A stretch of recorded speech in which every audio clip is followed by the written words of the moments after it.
Marhaban, salam merawat ingatan.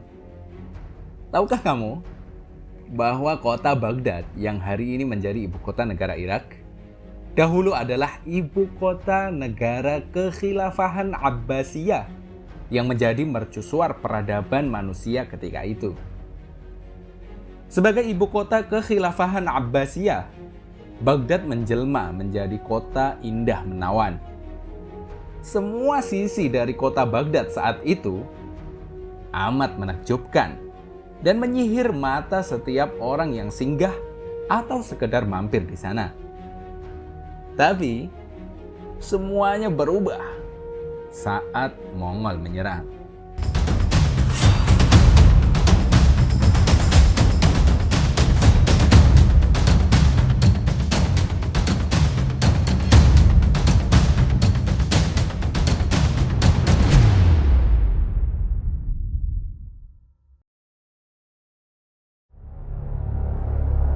Tahun 656 Hijriah.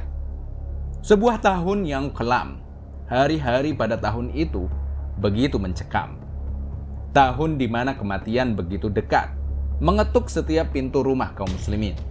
Langit Baghdad mungkin cerah, tapi tanahnya basah oleh darah, di mana jasad-jasad bergelimpangan tanpa kepala. Hulagu Khan berhasil menaklukkan banyak kerajaan dari wilayah-wilayah Asia Tengah hingga perbatasan Abbasiyah. Belum puas sampai di situ, ia melirik Kekhilafahan Abbasiyah sebagai target selanjutnya. Sudah sejak 649 Hijriah, Hulagu mempersiapkan pasukan dan rencana untuk melumat Kekhilafahan kaum muslimin. Lobi politik telah dilakukan dan strategi telah disiapkan. Ia juga menggait raja-raja Nasrani Armenia dan wilayah Syam untuk bekerja sama. Bahkan, internal kekhilafahan pun berhasil menjadi pion yang dia manfaatkan. Adalah Ibnu al-Alqami, seorang perdana menteri Abbasiyah beragama Syiah yang juga ikut ambil bagian dari rencana besar ini. Ia berperan sebagai mata-mata dan peran strategis lainnya yang banyak memuluskan rencana Hulagu menaklukkan Baghdad. Salah satu peran strategis Ibnu al-Alqami dalam membantu pasukan Mongol adalah memangkas personel militer Kekhilafahan Abbasiyah.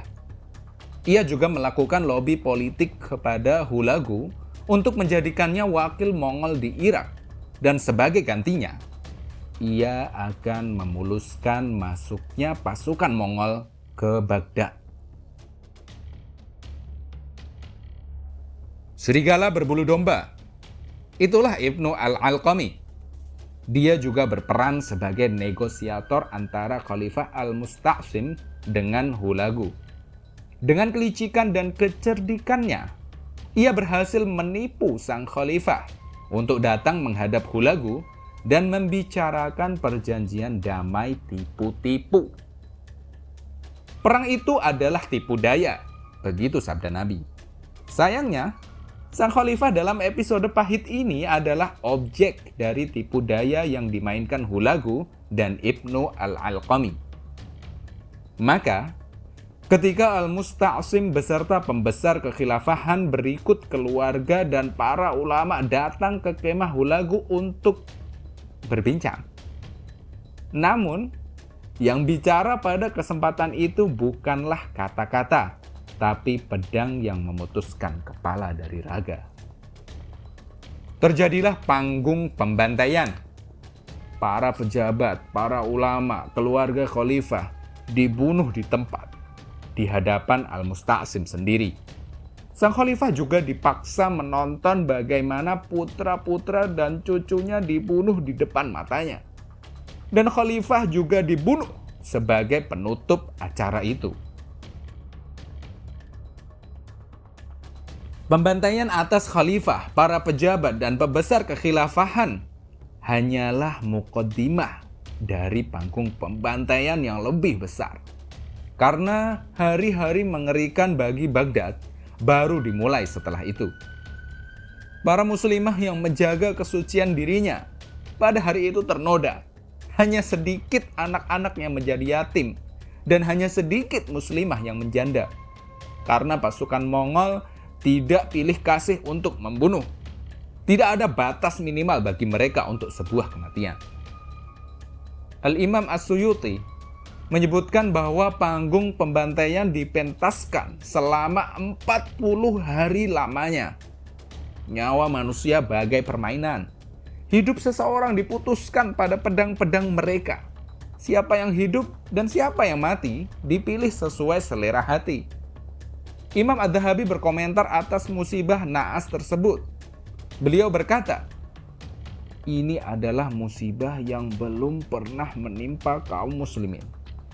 Sebuah gambaran betapa hari itu air mata dan pekik tangis pun tak sanggup lagi mengalir. Tarikh Al-Khulafa Jalaluddin As-Suyuti halaman 369. Jatuh dan runtuhnya kekhilafahan Abbasiyah mungkin salah satu episode terburuk dari sejarah kaum muslimin. Tahun-tahun yang penuh dengan duka dan luka. Seakan-akan kehinaan Allah timpakan melalui tangan-tangan musuh.